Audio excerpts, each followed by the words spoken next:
Hello, viewers. I am Aditi Nair, ICRA's Chief Economist and Head of Research and Outreach. The June 2025 quarter has just ended, and we have some amount of data now to understand how the growth trends are likely to pan out for this quarter. This was an interesting quarter marked by a number of issues, including geopolitical conflicts, tariff related uncertainties, as well as an early onset of the monsoon, which is usually good news, but excess rainfall, which actually did have a negative impact on some of the sectors. So, to start with, on the industrial side, we have quite a bit of data. The industrial production data, the IIP data for the months of April and May is available.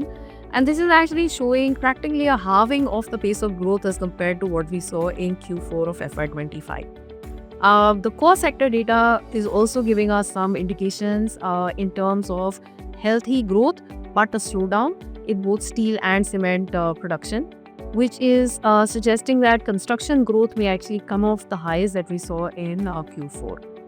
On the other hand, if we look at the trade data on the merchandise side, we've seen pretty healthy expansion coming in, and there is some amount of diversion in terms of shipments to the US as compared to other geographies.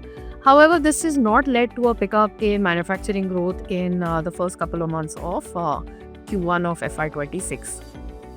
So overall, we are apprehensive that unless there is a big jump in some of these numbers in June, which doesn't really seem likely right now, the volume side of the industrial sector is going to be a little soft in Q1.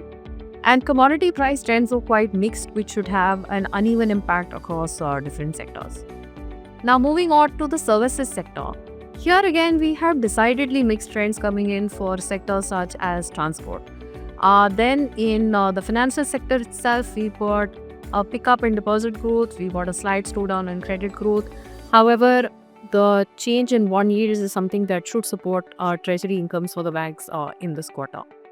Government of India's non-interest revenue expenditure growth went up quite appreciably in the first 2 months of this quarter. But on the other side, we got service exports growth slowing down, but the absolute numbers still remain very healthy, which is quite an interesting phenomena that we've seen in the last few months. So overall, we do think that the services sector growth is likely to remain flattish as compared to Q4 based on the data that we have right now. And on the agricultural side, we had Rabi output being quite good across most crops. Summer crop sowing was also quite healthy.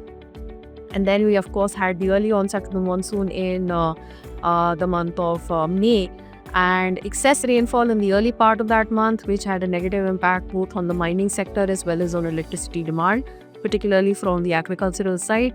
And then we had a hiatus in the rains in the month of June, followed by a pickup towards the end of the month. So overall, for the agricultural sector, we seem to be set up for a good second half of this calendar year.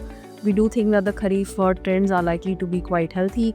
Of course, we have to watch out for episodes of excess rainfall that are concentrated, which will be quite negative for agricultural output and for yields.